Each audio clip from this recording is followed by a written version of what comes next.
이제 하나님께서 이 저녁에 주시는 하나님의 말씀 함께 받겠습니다. 마태복음 5장 27절에서 30절의 말씀입니다. 마태복음 5장 27절에서 30절의 말씀입니다. 제가 가지고 있는 신약성경은 6쪽에 있습니다. 마태복음 5장 27절에서 30절의 말씀입니다. 찾으셨으면 우리 한 목소리로 말씀 받겠습니다. 또 간음하지 말라 하였다는 것을 너희가 들었으나 나는 너희에게 이르노니 음욕을 품고 여자를 보는 자마다 마음에 이미 간음하였느니라. 만약 내 오른눈이 너로 실족하게 하거든 빼어내 버리라. 내 백제 중 하나가 없어지고 온몸이 지옥에 던져지지 않는 것이 유익하며, 또한 만일 내 오른손이 너로 실족하게 하거든 찍어내 버리라. 내 백제 중 하나가 없어지고 온몸이 지옥에 던져지지 않는 것이 유익하니라. 아멘. 오늘도 예배의 자리를 지켜주셔서 감사합니다. 하나님의 은혜와 자비의 평강이 늘 여러분과 함께 하시길 주님의 이름으로 축복합니다. 아멘. 오늘은 예수님의 산상설교 중에 간음과 관련된 주님의 말씀을 좀 여러분과 나누겠습니다.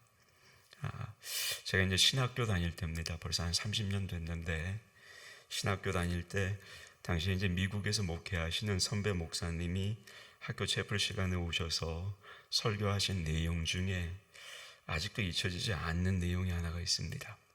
그분이 뭐라고 그러셨냐면, 미국에서는 목사님들이 설교할 때 언급하면 안 되는 주제가 두 가지가 있는데, 하나는 이혼이고 하나는 세금이라는 거였습니다.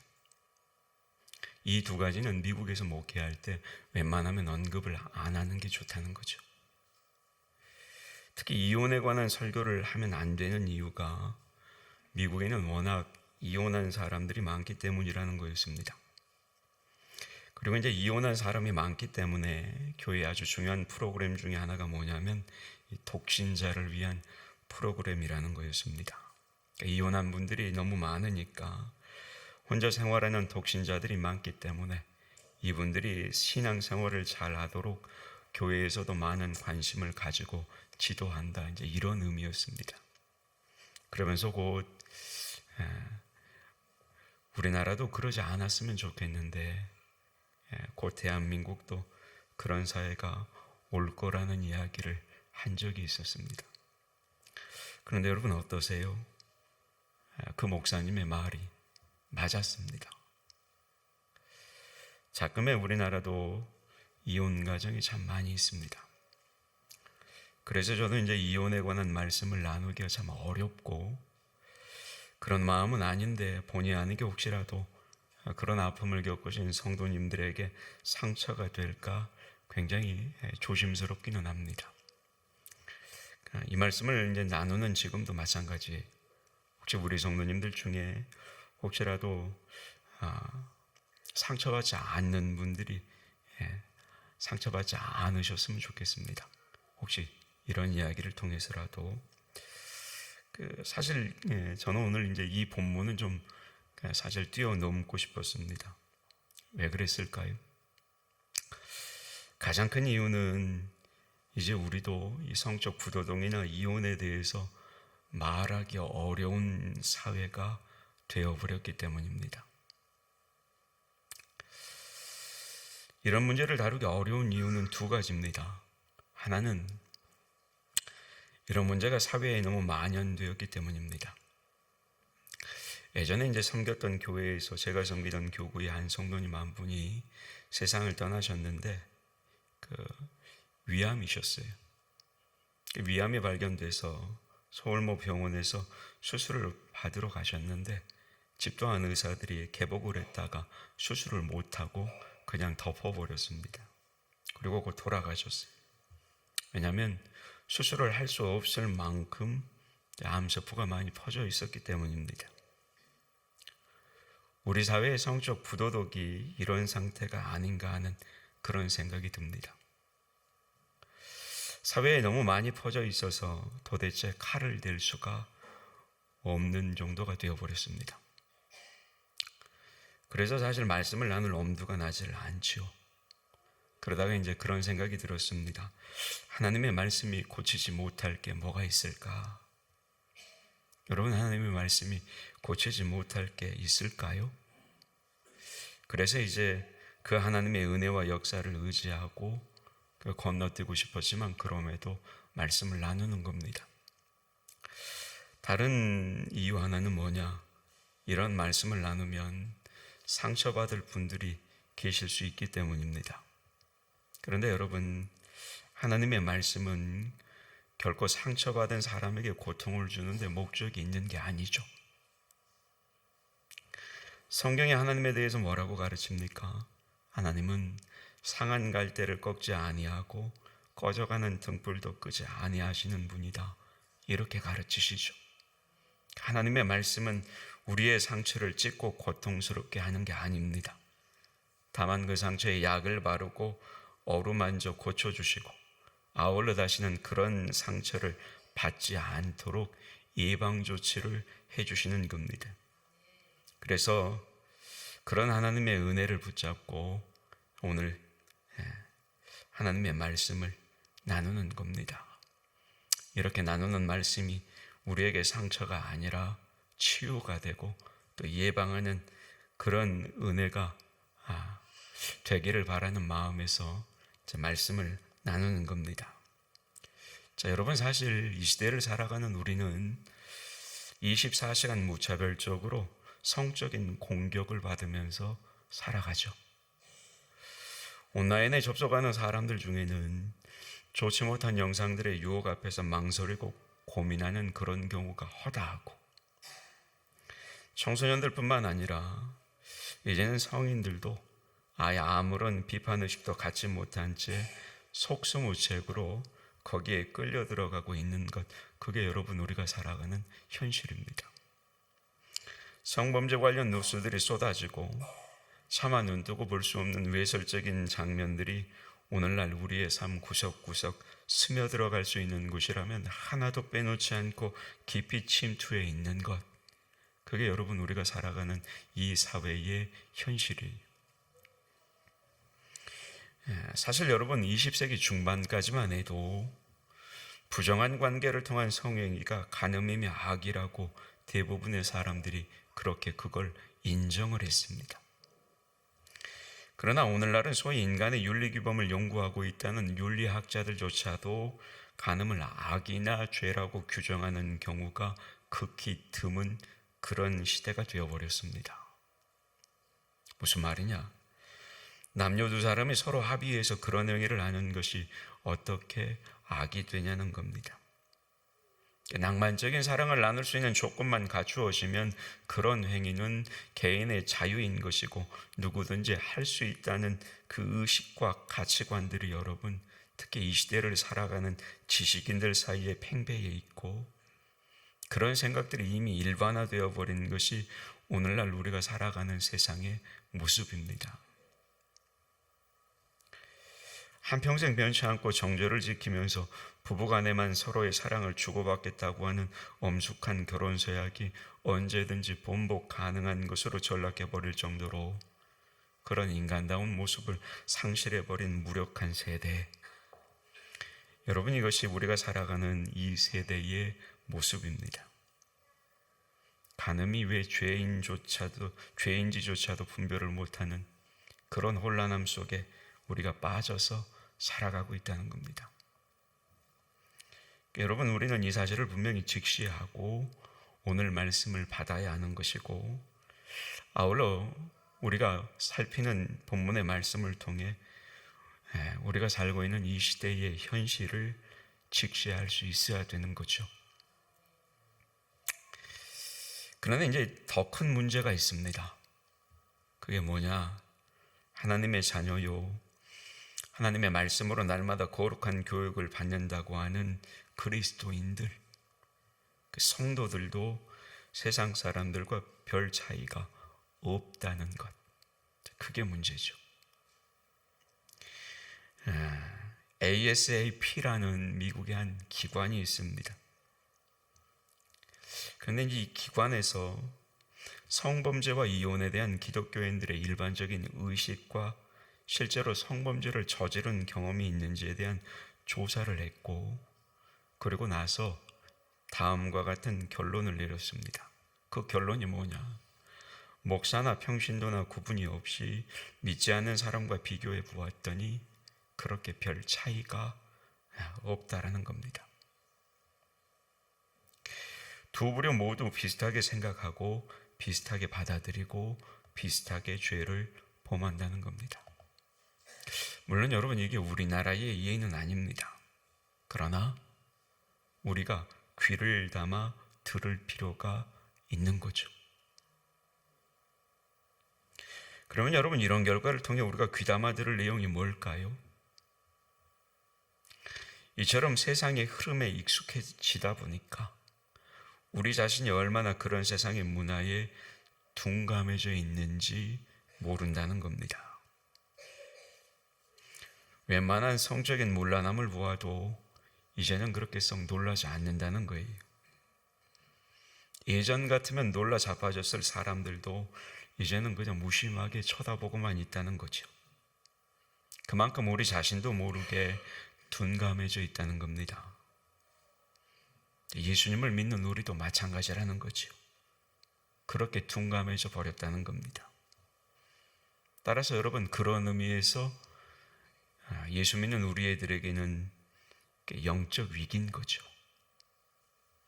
그런 모습 앞에 둔감해져 있는 우리 자신의 모습이 다름 아닌 영적 위기라는 겁니다. 여러분, 하나님께서 이 성과 관련된 범죄를 굉장히 엄하게 다루시고 있다는 사실을 우리가 성경을 좀 읽어보면 금방 알게 됩니다. 여러분, 히브리서 13장 4절은 이렇게 증거합니다. 화면을 보고 좀 같이 받겠습니다. 시작. 모든 사람은 결혼을 귀히 여기고 침소를 더럽히지 않게 하라. 음행하는 자들과 간음하는 자들을 하나님이 심판하시리라. 아멘. 자, 그런데 여러분, 이 히브리서 말씀을 보면서 우리는 사실 하나님께서 모든 죄를 다 심판하시는데 왜 하필 이 음행하는 자와 간음하는 자를 심판하신다고 이렇게 강조하고 계시는 걸까? 이런 의문이 생길 수가 있습니다. 그런데 말씀에 비추어서 성경의 역사를 조금만 따라가다 보면 여러분, 이 말씀이 진리라는 결론을 우리가 어렵지 않게 내릴 수가 있습니다. 하나님께서 인간을 창조하신 후에 여러분, 심히 후회하신다, 이런 장면이 창세기 6장에 나옵니다. 그런데 여러분, 혹시 하나님께서 후회하신 이유가 뭐였는지 아시겠어요? 창세기 6장에서 그 이유가 성적인 문란입니다.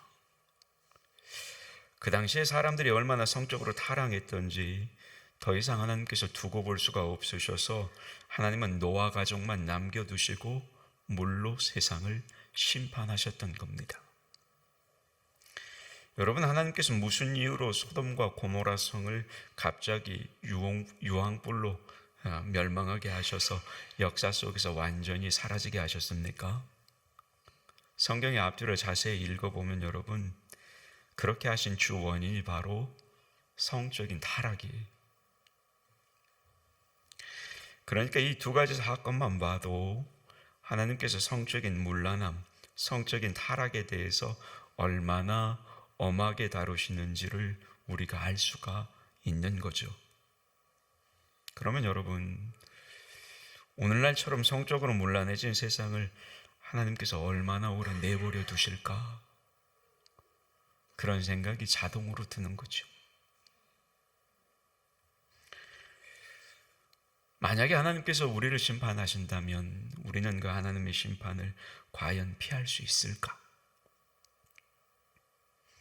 여러분, 이런 위기의식을 가지고 주님이 말씀하시는 이 말씀을 우리가 어느 때보다 진지하게 우리 마음에 담아낼 필요가 있는 겁니다. 그런 위기의식을 가지고 여러분, 우리가 이 주님의 말씀을 들으시기를 원합니다. 자, 여러분, 십계명이 있죠. 십계명 가운데 제7계명 7번째 계명이 뭐예요? 간음하지 말라는 겁니다. 그런데 하나님께서는 이 간음하지 말라는 계명을 굉장히 엄하게 명령하셨습니다. 사실 이 간음하지 말라는 이 7계명을 연구하고 가르치던 이 당시의 유대 지도자들은 이성 간에 육체적으로 부정한 행동만 하지 않으면 그 계명을 범하지 않는 것으로 생각을 했습니다. 그래서 남녀가 선을 넘어서 부정한 행동을 하지 않는 이상은 그 10계명의 7계명을 잘 지키는 것으로, 그래서 자기와는 그 계명이 관계가 없다고 생각을 했고, 따라서 자신들은 항상 이 계명에 있어서 자유롭다라고 그렇게 생각했습니다. 그래서 자신들은 이 계명 앞에서 의롭다 자부했던 겁니다. 그래서 누가복음 18장을 보면 여러분, 이 같은 이유 때문에 어떤 바리새인들은 성전에 들어가서 기도할 때 어떻게 기도하느냐, 두 손을 들고 하나님이여 나는 다른 사람들 곧 토색, 불의, 간음을 하는 자들과 같지 아니하고 이 세리와도 같지 아니함을 감사합니다, 이렇게까지 기도했어요. 그러니까 무슨 말이에요? 바리새인들은 육체적으로만 죄를 범하지 않는 것, 그걸 강조했다는 겁니다. 그런데 오늘 이 말씀을 주신 예수님께서는 십계명 제7계명 속에 담겨진 진짜 의미가 무엇인지를 분명히 밝히시고 있다는 겁니다. 이 계명성에 담겨있는 하나님이 원하시는 새로운 기준이 무언가를 예수님께서 말씀하신 겁니다. 그게 뭐냐? 우리가 들어서 늘 잘 알고 있는 거예요. 그건 마음으로 음욕을 품는 자는 이미 간음을 했다는 겁니다. 여러분, 이게 그냥 예수님이 너희들 이 정도로만 알고 있어라, 그런 의미로 하신 말씀이 아니에요. 우리가 이 말씀을 그 정도로만 받아들이니까 시대가 이 모양이 된 거예요. 그냥 그런 의미인지 알면 안 되는 거예요. 우리가 주님의 이 가르침과 이 말씀에 대해서 굉장히 무겁게 받아들여야 되는 겁니다. 우리가 행동 이전에 마음에 음란한 생각을 담고 있거나 더러운 감정을 가지고 이성을 바라본다면 벌써 그 자체가 10계명의 7번째 계명, 간음하지 말라는 하나님이 주신 이 계명을 범했다는 것, 이게 예수님의 해석이었습니다. 왜냐하면 어때요? 우리가 계속해서 살펴봅니다만 하나님은 행동보다 마음에 있는 동기를 먼저 보시기 때문입니다. 여러분 생각해 보세요. 동기가 나쁜데 어떻게 행동이 선할 수가 있겠습니까?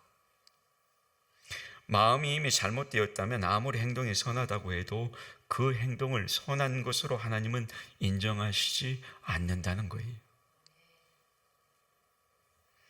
여러분 오늘 보면 28절을 보세요. 주님이 뭐라고 그래요? 음욕을 품고 여자를 보는 자마다 마음에 이미 간음하였느니라. 여러분 이 말씀은 하나님께서 우리에게 주신 자연스러운 성본능이라는 게 있잖아요. 그런데 그 성본능이 악하다, 그런 말이 아니에요. 오해하시면 안 됩니다. 무조건 그게 악하다는 게 아니에요. 젊은 친구들이 이성에 대해서 관심을 갖는 것, 때로는 성적인 충동이 일어나는 것, 그게 악하다고 규정하는 말씀이 아니라고요. 이 말씀은 부부간의 성적인 매력을 느끼는 것, 그걸 죄라고 말씀하시는 게 아니라고요. 여러분 이 말씀이 무슨 뜻이냐? 여자가 남자를 보면서 혹은 남자가 여자를 보면서 마음에 금지된 정욕을 허용하는 것, 그게 간음이라는 거예요. 금지된 정욕, 하면 안 되는 것, 그걸 허용하면 안 된다는 겁니다. 이 말씀을 잘 이해할 수 있는 좋은 애가 어디가 나오냐면 구약성경 사무엘하 11장에 나옵니다. 누구 이야기일까요? 다윗과 밧세바 이야기입니다. 지난 주일에도 제가 말씀드렸는데 다윗은 위대한 인물이죠. 그런데 이런 다윗에게도 옥의 티가 있습니다. 그게 뭐냐? 우리가 잘 알듯이 성적으로 큰 범죄를 범한 겁니다. 어느 날 낮잠을 자고 난 다윗이 궁궐의 옥상에 올라가서 한가롭게 옥상을 거닐기 시작합니다. 유대인들의 주택 구조가 정확하게 어떤 것인지는 지금으로서는 우리가 잘 알 수는 없습니다만 옥상에서 활동을 할 수 있을 만큼 그렇게 건물이 지어졌다고는 합니다. 그러니까 당시 다윗이 궁전에 있었으니까 그 궁전 옥상에 올라간 다윗은 일반 주택들을 다 한눈에 내려다볼 수가 있었던 거겠죠. 조금 멀리 있는 것도 그대로 볼 수 있는 그런 구조였다는 겁니다. 해가 서쪽으로 기우는 시간에 어때요, 여러분? 나주에서 그런 모습을 참 많이 보게 됩니다. 서쪽으로 기우는 황혼의 모습이 정말 아름답죠.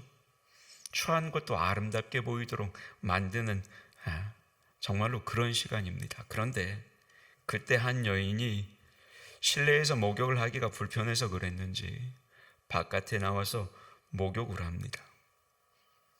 모르겠어요. 설마 보고 있는 사람이 있을까? 그런 생각을 하고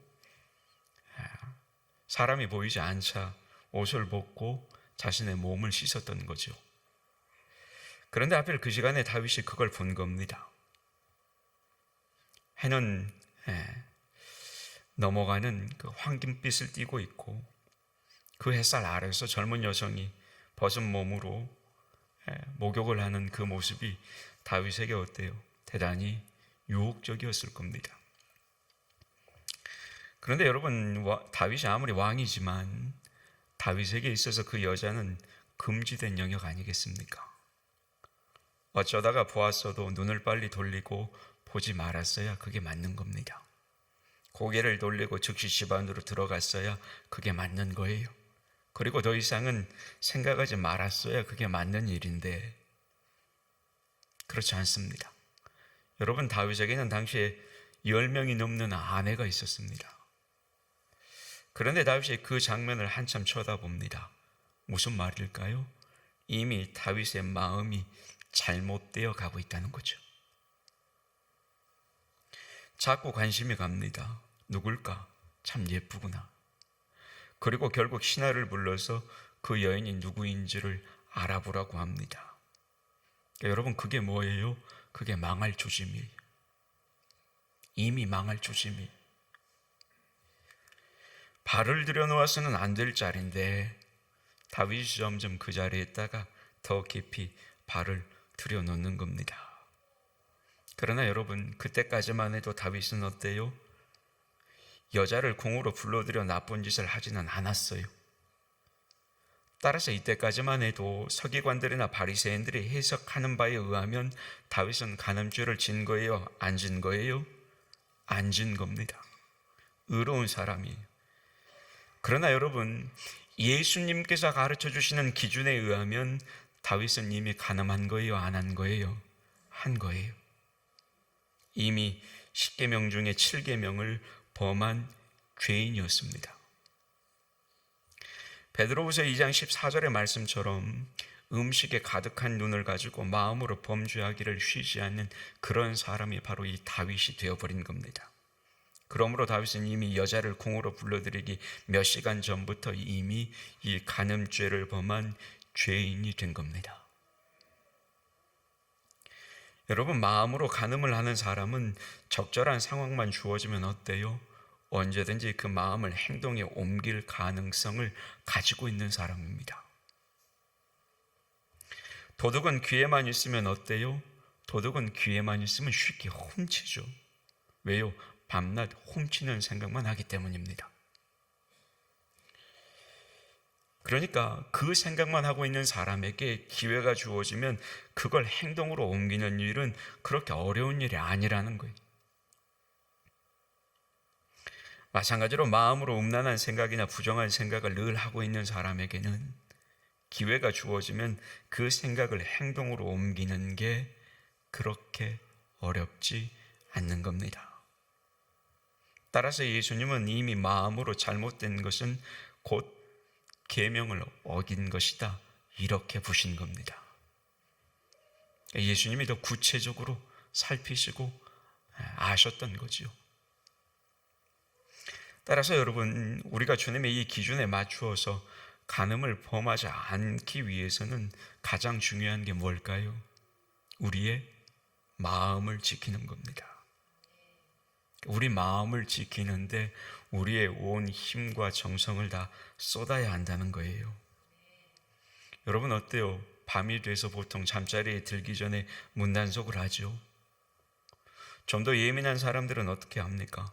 문 잠그고 들어왔음에도 불구하고 다시 나가서 문이 잠겼는지 확인을 해요. 그러나 여러분, 이 세상에서 거룩하게 살기를 원하는 사람은 문 단속만 잘한다고 끝나는 게 아닙니다. 마음 단속을 해야 되는 겁니다. 우리 마음을 단속해야 되는 거예요. 철저하게 우리의 마음을 단속해야 되는 겁니다. 여러분, 잠언 24장 23절에 뭐라고 그래요? 화면 보고 같이 읽죠. 시작. 모든 지킬 만한 것 중에 더욱 내 마음을 지키라. 생명의 근원이 이에서 남이니라. 아멘. 이렇게 말씀합니다. 이 세상에서 지켜야 할 많은 것들이 있지만 그 가운데서도 특별히 우리의 마음을 지켜내야 한다는 겁니다. 왜요? 생명의 근원이 우리의 마음에서 나오기 때문입니다. 자, 여러분, 오늘 본문 29절의 말씀을 보세요. 예수님께서 뭐라고 말씀하시죠? 같이 볼까요? 시작. 만일 내 오른눈이 너로 실족하게 하거든 빼어내 버리라 말씀합니다. 네 오른눈이 너로 실족하게 하거든 빼내 버려라 말씀이. 자, 여러분, 이 말씀을 보면 실족해 한다, 이 표현이 나옵니다. 이 실족해 한다는 표현이 원래 헬라어 원어로 보면 무슨 뜻이냐면 유혹한다는 뜻입니다.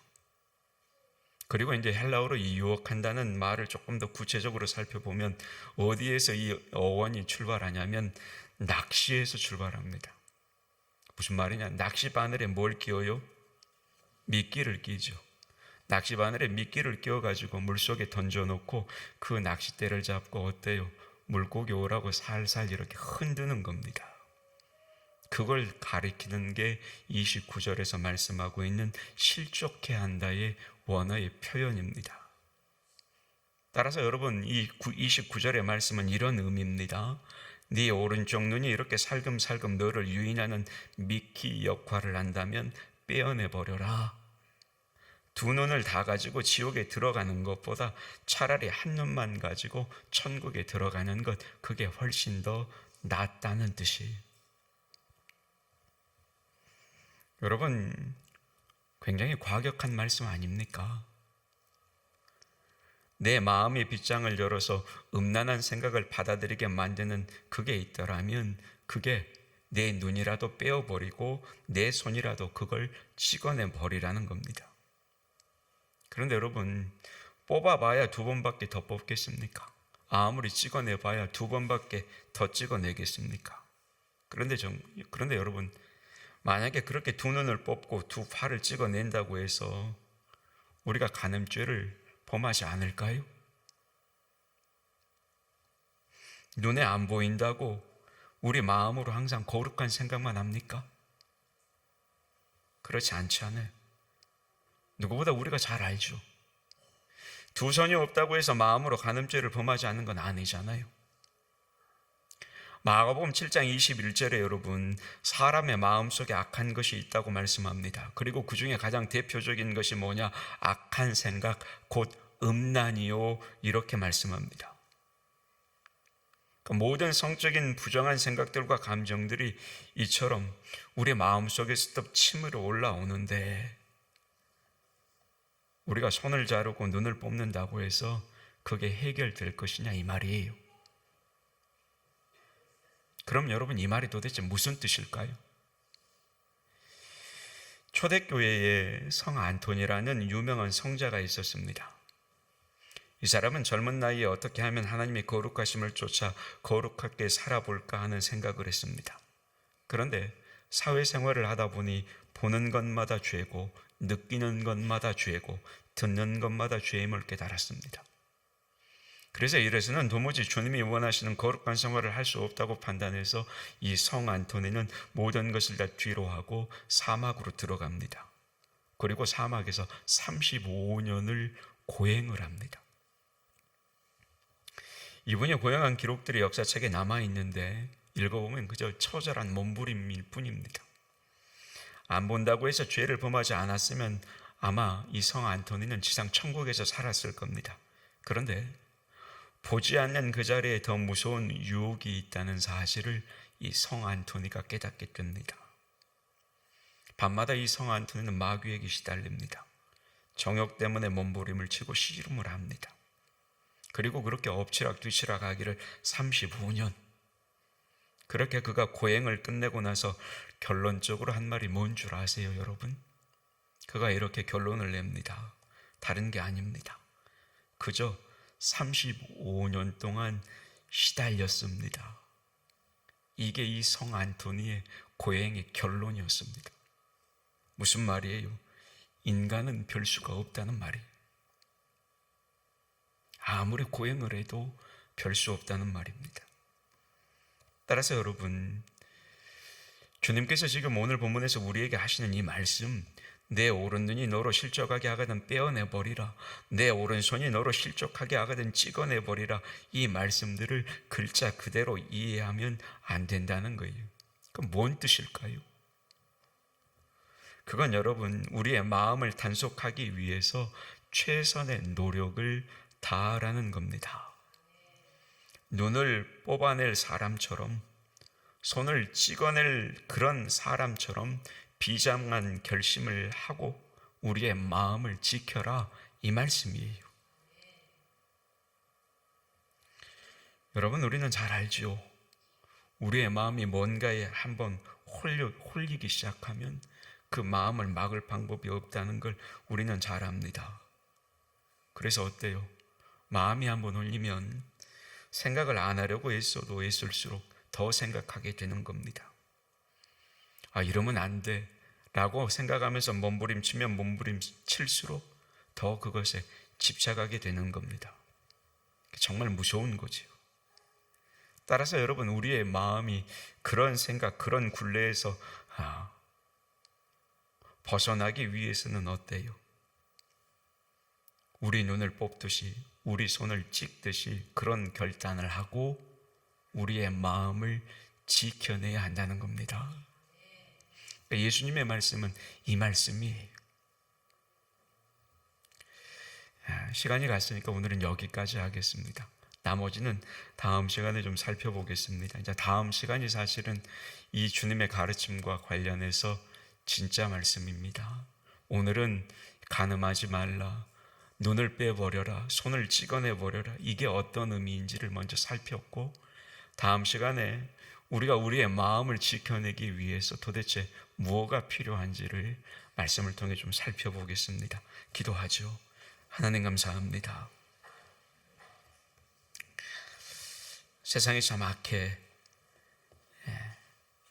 버렸습니다. 그런데 우리도 그런 세상을 살다 보니 무뎌져 버렸습니다. 늘 하루에 몇 번씩, 아니 수십 번씩 우리의 생각이 좋지 못한 생각에 사로잡힐 때도 얼마나 많은지 모릅니다. 하나님, 예수님은 그런 우리를 향해 마음에 이미 음욕을 품으면 간음한 것이다 가르치셨습니다. 이 말씀의 뜻이 무엇인지 우리는 배워갑니다. 이 말씀을 배울 때 하나님, 우리의 마음이 정말로 내 눈을 뽑아낼 것처럼, 내 손을 찍어낼 것처럼 그런 비장한 각오를 하고 주님의 말씀을 깨닫고 내 삶에서 말씀대로 순종할 수 있는 그런 그리스도인들이 되게 하여 주시옵소서. 예수님의 이름으로 기도하옵나이다. 아멘.